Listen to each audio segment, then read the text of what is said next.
Well, welcome to the week 4 recap looking ahead to week 5. And I do apologize. I thought I had videos for week 4 and 5. Obviously, it's something I missed.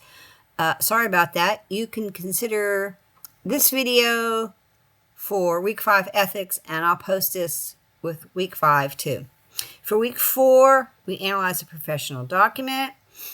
The one point a lot of people were lax on is not providing the lens for the analysis. You can't say chapter 5, communicating professionally. Big chapter, lots of information. You can't say precise and clear wording. What does that mean? You need to tell your reader this information. Remember, your reader's only reading this to gain information.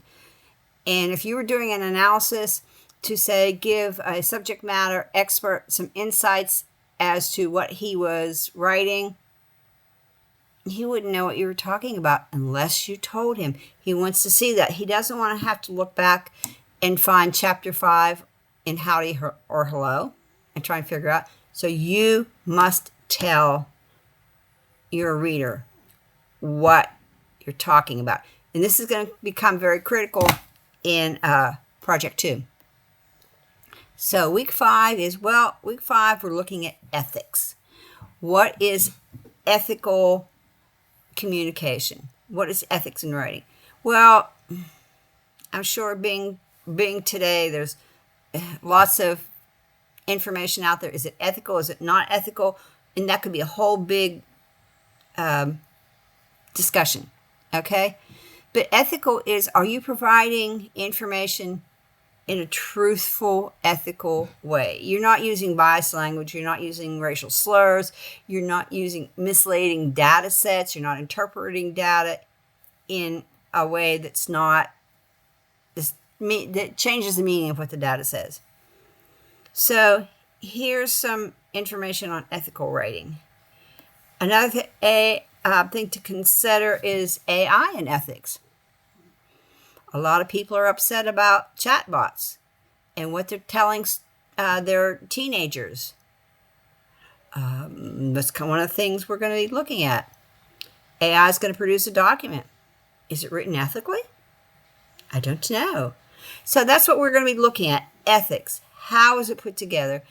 There was a reading I used to put in here. It's a very old analysis of a Nazi memo during World War II. If you're interested in it, you can shoot me an email and I'll post it. It's not something you have to read. It's just an ethical consideration. And it's kind of, when you think about the topic, it's kind of graphic. So that's just out there. So we're looking at workplace and the culture. This week, again, there's 6 little readings. You're going to complete forgot what I was going to say. A Driscoll method reflection. Remember, part 2 of the reflection is not a summary of the readings. It's what did you learn?